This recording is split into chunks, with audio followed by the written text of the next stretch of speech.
Midnight horror stories. These are the stories people tell quietly, late at night, to the one person they trust. Tonight, you're that person. Turn off the lights.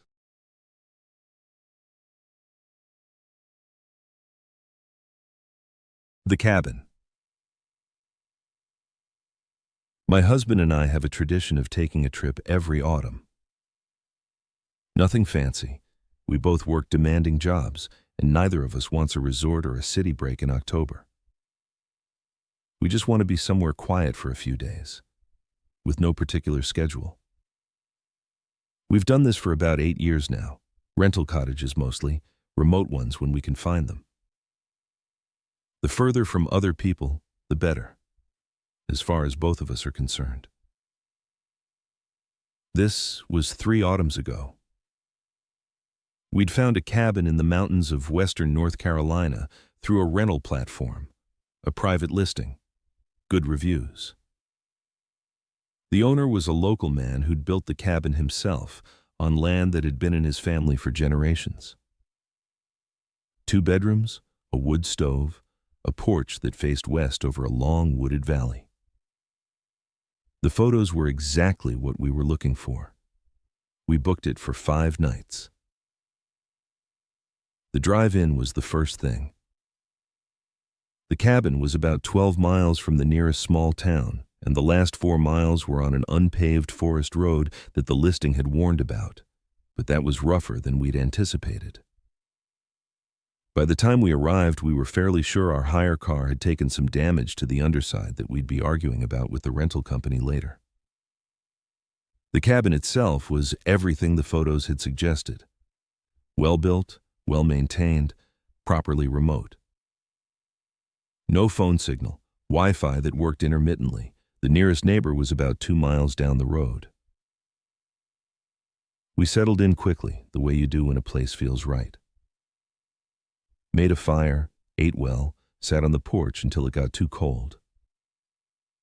The valley below was completely dark by 7.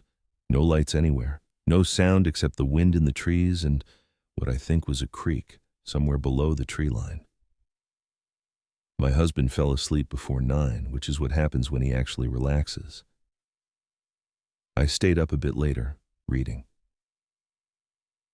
I mentioned the first night only because of one thing. Around 11, just before I went to bed, I went out onto the porch for some air. Clear night. Good stars. The kind of sky you forget exists when you live near a city.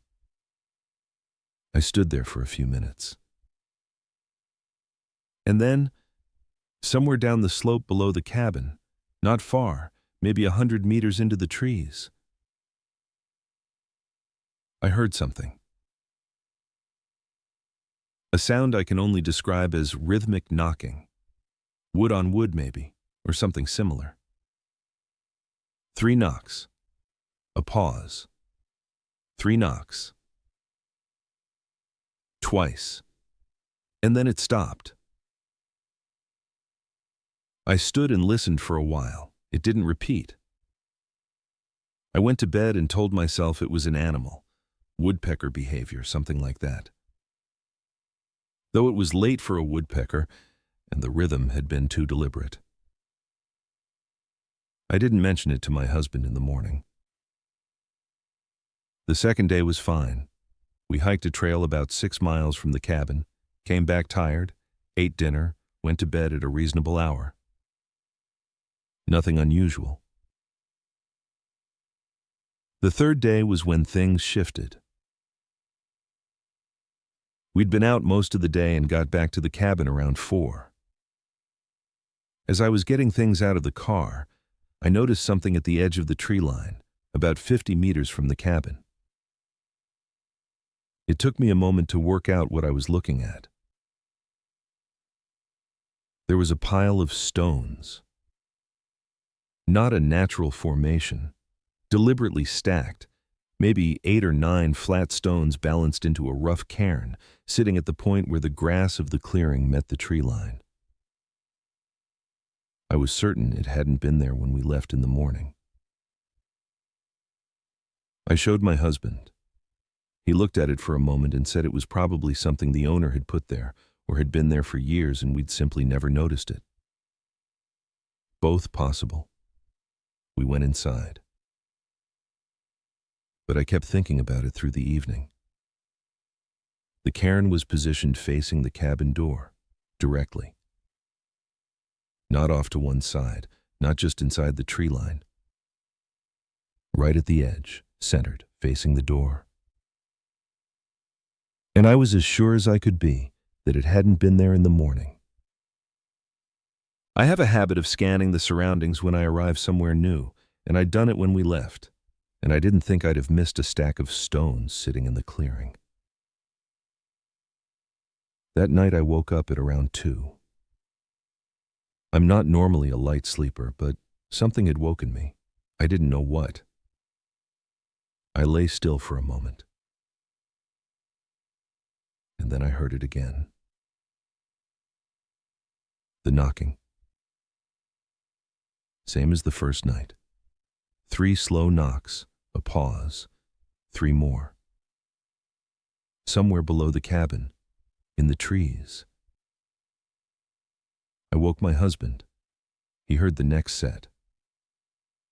We lay there together, listening. It came 4 or 5 more times, and then stopped. He got up and looked out the window, but couldn't see anything. We lay awake for a long time after that, not saying much. He's not someone who frightens easily, and neither am I. But we were both awake for a long time, after the knocking stopped. In the morning, I messaged the owner through the platform. I described the cairn and the knocking and asked if he knew what might explain either. He took about 2 hours to reply. He said the cairn wasn't something he'd placed there, and that it hadn't been there when he'd last visited the property about 3 weeks earlier. About the knocking, he said that there were people who lived further back in the hills, old families, long established in the area. He said they occasionally came through the land and that it was nothing to worry about. He said he'd never had trouble with them, and neither had any of his guests. That answer raised more questions than it answered. I wrote back and asked if these people had a reason to be on the land at night, and what the knocking might signify. He didn't reply to that message. We stayed the remaining 2 nights. Nothing else happened. No more knocking. No new cairns. Nothing obviously out of place. But the quality of the evenings changed. We stopped sitting on the porch after dark. We kept the interior lights lower. We were aware of the tree line in a way we hadn't been the first 2 days. Aware that the clearing around the cabin was overlooked from 3 sides by dense forest that we couldn't see into. On the last morning, I went to look at the cairn more closely. It was still there. The stones were local, flat gray shale, the kind you find all over that part of the mountains. Whoever had stacked them knew what they were doing. It was balanced carefully, not something thrown together. And there was something underneath the bottom stone. I lifted it, not far, just enough to look. A small piece of bark, with a mark scratched into it. I couldn't tell you what the mark was. It wasn't a letter or a number that I recognized. I put the stone back, and I didn't take the bark. I've thought about that a lot since. Whether I should have taken it, whether it would have told me anything, whether it was meant to be found, or whether lifting that stone was the wrong thing to do. We drove out on the last morning. The forest road felt longer going out than it had coming in. Neither of us said much until we hit tarmac. I looked the area up when we got home. There's a lot of history in those Western Carolina mountains. Old families who settled the hollows generations back and never really left. Communities that remained separate from everything around them in ways that outsiders don't always understand. I don't say that to suggest anything sinister. I say it because I think the owner's answer, people who live further back in the hills, long established, was probably the truest explanation available. And also the one that explained the least. Someone built a cairn in the clearing, facing the cabin door while we were out. Someone knocked on wood in the trees below the cabin on 2 separate nights. Someone scratched a mark onto a piece of bark and placed it under a stone. Whether that was a greeting, or a warning, or something else entirely, I couldn't tell you. We've never been back. Not because I'm certain something was wrong. Just because some places settle into you in a way that makes returning feel like pushing your luck. The porch faced west over the valley. The sunsets were extraordinary. I still think about them. I also still think about the tree line. I did some reading about that part of western North Carolina after we got home. The history of those mountains is layered in a way that takes time to understand. The Cherokee were there long before European settlement, and after them came the Scots-Irish settlers who moved into the hollows and stayed, and after them came the logging companies and the national forest boundaries. And through all of it, there were families who simply remained, back in the hills, largely separate from what was happening around them. Some of those communities are still there, not many, but some. I think about the owner's reply, people who live further back in the hills, old families, long established. And I think about what it would mean to have watched strangers come and go from land that your family had known for generations, before a man you've never met started renting it to city people for 5 nights at a time. Whether the cairn was a marker, or a message, or simply a thing those people did that meant something inside their own understanding that had nothing to do with us at all. I think about the mark on the bark under the stone. I've tried to draw it from memory a few times, a rough shape, curved, with a line through it, but I can never be certain I'm remembering it accurately. I looked at images of Cherokee symbols and Scots-Irish folk marks, and nothing matched clearly enough to mean anything. It might have been completely arbitrary. It might have meant everything. My husband thinks we were being watched and assessed, and that we passed whatever test was being applied, which is why nothing happened. I think that's probably optimistic framing. I'm not sure there was a test. I'm not sure there was an assessment. I think there may have been people on that land who understood it as theirs, in a way that superseded any rental agreement, and who were simply noting our presence in ways they understood, and we didn't. Whether that's reassuring or not depends on what those notes said.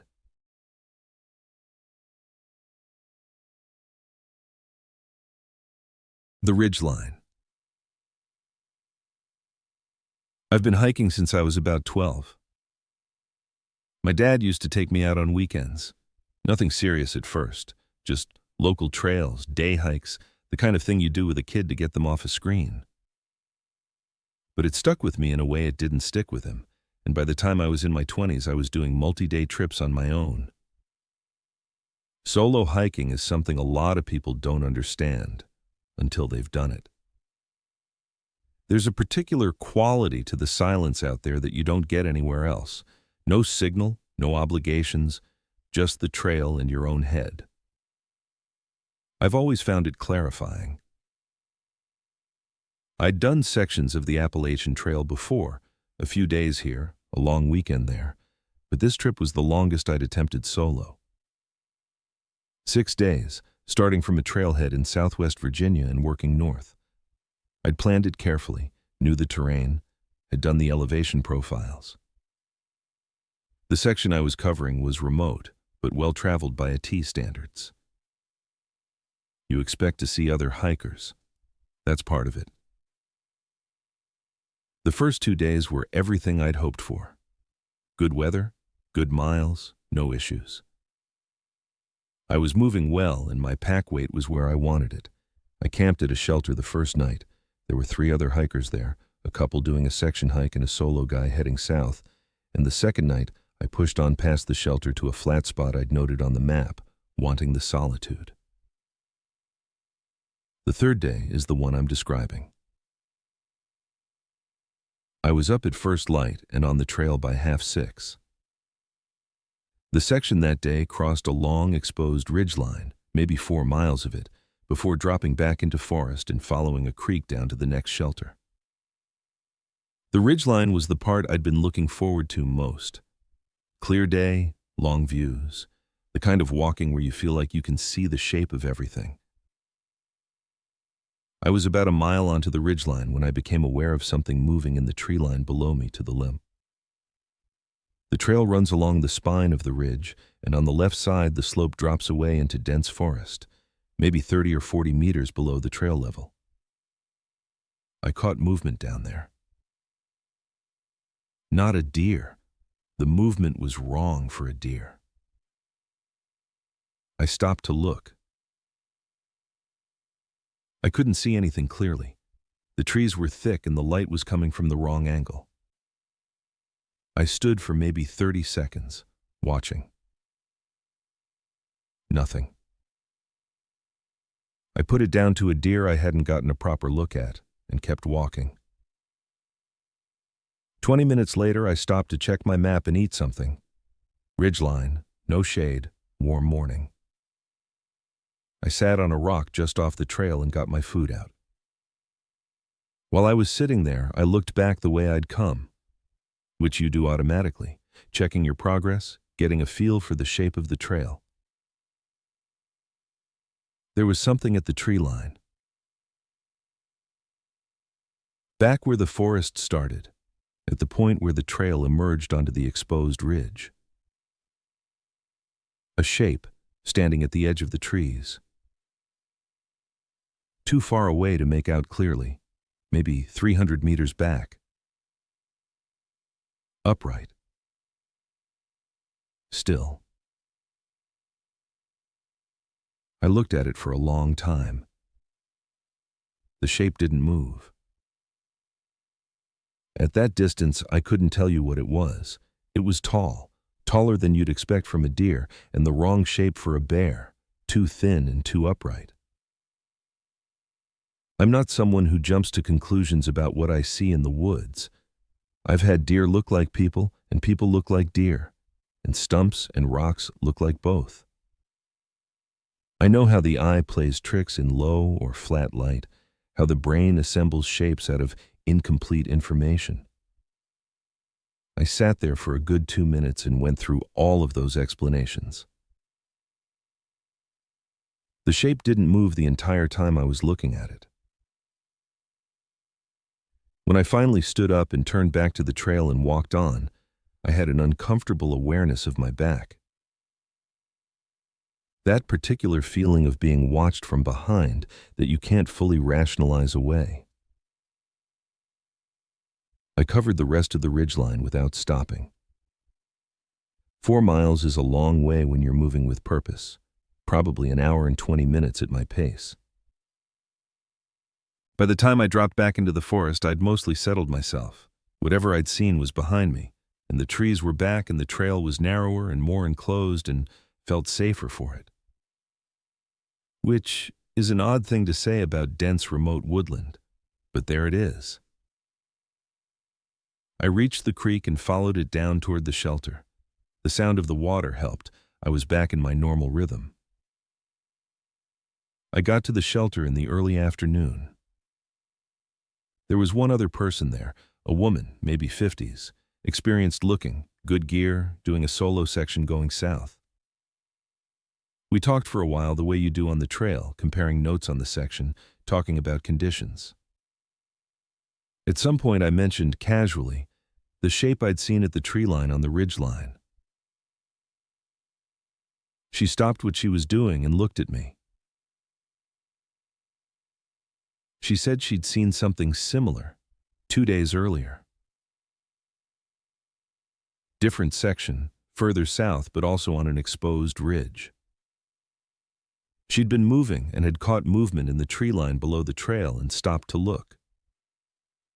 She said what she'd seen had been upright and still, and had stayed at the tree line while she watched it.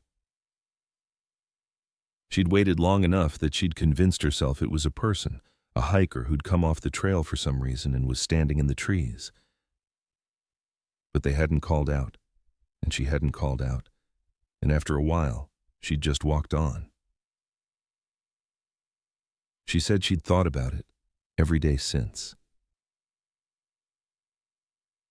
We compared descriptions. The height, the stillness, the way it stayed exactly at the tree line rather than coming out onto the ridge or moving back into the forest. The details were close enough that we both went quiet for a moment. She'd been on the trail for 11 days. She was an experienced solo hiker, not someone who spooked easily. The way she talked about it, measured, specific, going back over the details, was exactly the way I'd been thinking about it all afternoon. We didn't come to any conclusions.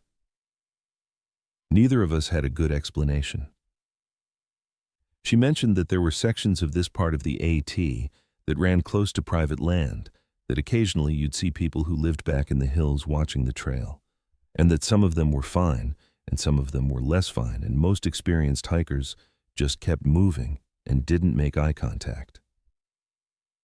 That felt like the most grounded explanation available, so I took it. That night was uncomfortable. The shelter was just the two of us, and I slept lightly, waking several times to sounds in the woods that were almost certainly nothing. Small animals, branches settling, the creek. All the ordinary sounds of a night in the forest that you stop hearing after the first night, and start hearing again when something has made you alert. I did the remaining 3 days without incident, finished the section, got back to my car, drove home. The trip was everything I'd planned it to be. Mostly. But I keep coming back to the specifics of what I saw. The height, the stillness, the way it was positioned exactly at the tree line, not in the forest, not out on the ridge, but right at the boundary between the two. As if it was watching the trail, without committing to being visible. I've tried to think about what a person would be doing there. If it was someone who lived on adjacent land and came up to the ridgeline to watch hikers go past, that's odd, but not impossible. If it was another hiker who'd stepped off the trail for some reason and was just standing there, they'd have waved or called out when I sat down and looked directly at them for 2 minutes. They didn't. What I keep coming back to is the consistency. The woman I met at the shelter had seen something similar on the same stretch of trail, 2 days apart. Same positioning, tree line, upright, still. Same behavior, watching, not engaging, not moving until the person on the trail moved on. Whatever it was, it seemed to understand the tree line as cover. It knew to stay there. I still hiked the AT. Did another section the following spring, further north. Different terrain, more populated stretch, nothing out of the ordinary. I don't think the trail is dangerous. I don't think I was in danger. I think I saw something I can't fully account for, and met someone else who'd seen the same thing, and that neither of us has a satisfying explanation. The ridgeline is beautiful. The views are as good as I'd hoped. 4 miles of exposed trail above the tree line with the whole shape of the mountains visible on a clear morning. I still look back over my shoulder on the exposed sections, though, just to check the tree line. I looked the section up when I got home, read trip reports, checked the AT forums, the usual thing you do when you want to know if anyone else has noted something unusual on a stretch of trail. There were a handful of posts over the years mentioning figures at the tree line on exposed ridges in that part of Virginia. Nothing dramatic, no incidents, just people noting the same thing I'd noted and getting the same range of explanations in reply. Private land, locals, someone off trail. The posts were years apart and from different people, and the descriptions were consistent in the same way mine and the woman at the shelters had been. That consistency is what I keep returning to. Not one person, one trip, one set of tired eyes misreading the tree line. Multiple people, over years, on the same stretch of trail, describing the same thing. Upright. Still. Tree line. Watching. I don't have a conclusion. I'm not sure a conclusion is available. What I have is a memory of sitting on a rock on an exposed ridgeline on a clear morning, with 4 miles of trail visible in both directions, looking back at something I couldn't identify, standing exactly where the forest ended. And the specific quality of the feeling that came with it. Not quite fear, not quite unease.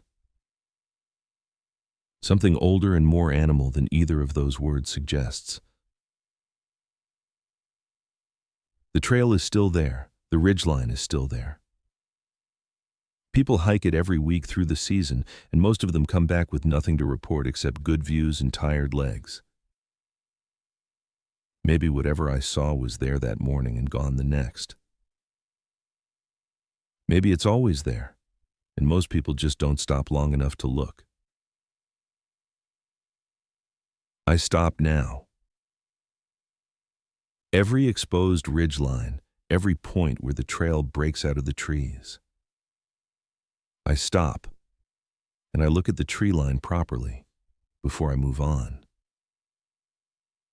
Takes about 30 seconds. Small thing to do for the peace of mind it either gives you or doesn't.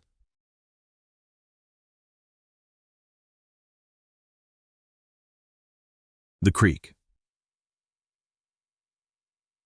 I want to be upfront about something before I tell this. I'm not a person who believes in things I can't explain. I've spent a lot of time outdoors, 15 years of backcountry camping, solo trips in remote areas, nights in places where the nearest road is 10 miles away, and in all that time, I've found that most of what frightens people in the wilderness has a rational source. Animals move in ways that sound human. Wind does things to sound that make distance and direction unreliable. Darkness and fatigue do things to perception that experienced hikers know to account for. I say this because I want it to be clear that when I tell you what happened on this trip, I've already applied all of those filters. I still don't have an explanation. This was late September, 2 years ago. I was 3 days into a solo backcountry trip in the mountains of eastern Tennessee, off trail for most of it, camping near water. The area I was in is remote but not inaccessible. There's a trailhead about 8 miles back, and people do hike into that area, though not heavily in late September. I'd seen one other person in 3 days, a fly fisherman I'd passed on the second morning. We exchanged a few words and went our separate ways. My campsite on the third night was a flat area on a bend in a creek, good tree cover, easy water access. I'd been there before, on a different trip 2 years earlier, and had liked it enough to come back. I got in around 4, set up camp, filtered water, made dinner. The usual routine. By 7 it was fully dark, and I was in my tent reading. I want to describe the creek because it matters. It was maybe 8 meters across at the bend, shallow but moving well over a rocky bed. The sound of it was constant, not loud but a steady background noise that after the first hour you stop hearing separately from the silence.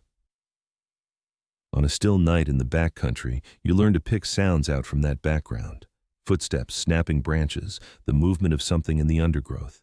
You get good at it, over enough trips. Around 9, I heard something on the other side of the creek. Not an animal. The sound was wrong for an animal. Too deliberate, too slow.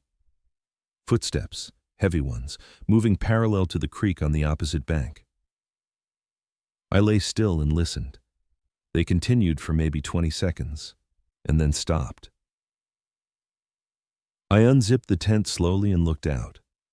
Near dark, cloud cover, no moon, just the ambient light that the sky holds even on an overcast night. The creek was visible as a slightly lighter shape. The opposite bank was dark treeline. I couldn't see anything. I got out of the tent and stood. Listened. Nothing. The creek, the wind, nothing else. I stood for about 5 minutes, and then got back in the tent. An hour later, closer to 10, I heard it again.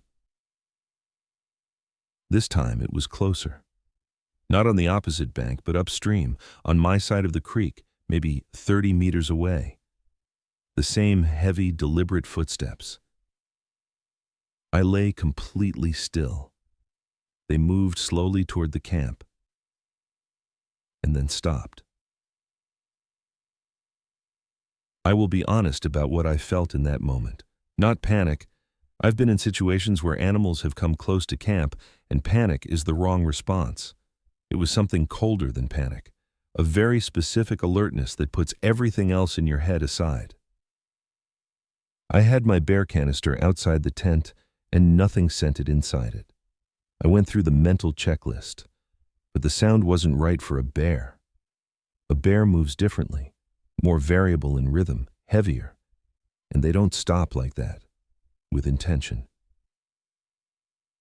This had stopped the way something stops when it's listening. I unzipped the tent, got my head torch but didn't turn it on. Light tells anything nearby exactly where you are. I sat at the tent entrance and waited. After about 3 minutes, I heard breathing. I know how that sounds. I know exactly how that sounds, but I'm describing what I heard. It was rhythmic, slow, and it was close. 10 meters, maybe less. Not the kind of exhalation a deer makes, not the sound a bear makes. Something slower. More deliberate. I turned the head torch on. The beam reached the tree line and the bank of the creek and the area around the tent. Nothing there. The breathing had stopped the instant the light came on. I held the beam steady and moved it around slowly. Trees, undergrowth, the pale shape of the creek. Nothing. I sat at the tent entrance with the light on for a long time, maybe 40 minutes. Then the battery started to dim, and I turned it off to preserve what was left. Silence. The creek. Wind. I slept very little that night. What I got was shallow and broken, and each time I surfaced, I lay still and listened before moving. I heard nothing further. At first light, I got up and looked around the campsite properly. On the opposite bank of the creek, in the soft mud at the water's edge, there were impressions. I crossed at a shallow point and crouched down to look at them. They were not boot prints. They were not animal tracks I could identify with confidence. They were large, larger than my own boot, and I take a size 11, roughly oval and deep, which suggested significant weight. There were 3 of them, in a line, facing my campsite directly. I photographed them. I packed up camp and was moving by 7, earlier than I'd planned. I didn't run, I didn't hurry visibly, but I moved with purpose. The 8 miles back to the trailhead felt different from the 8 miles in. I kept my pace steady, and I didn't put my headphones in. I've shown the photographs to people who know the backcountry well. The consensus is that they can't be identified from the images. Too degraded, the mud wasn't holding detail well. It's hard to know. One person said black bear. One person said they didn't think so.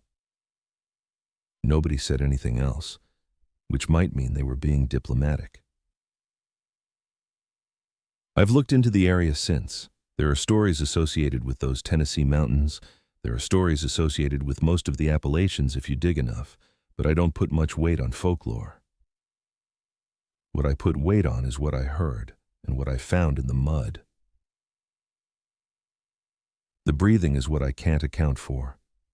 Every other element of that night has a possible mundane explanation that I've worked through carefully. A person camped nearby could account for the footsteps. Hikers do move at night sometimes. It's not common, but it happens. An animal I didn't identify clearly could account for a lot of it.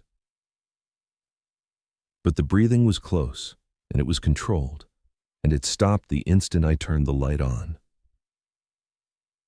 Not startled animals stopped. Not disturbed and moved away stopped. Just stopped. Like whatever was there understood what a head torch meant. I still go backcountry. I was out again 6 weeks after this trip and the 6 weeks after that.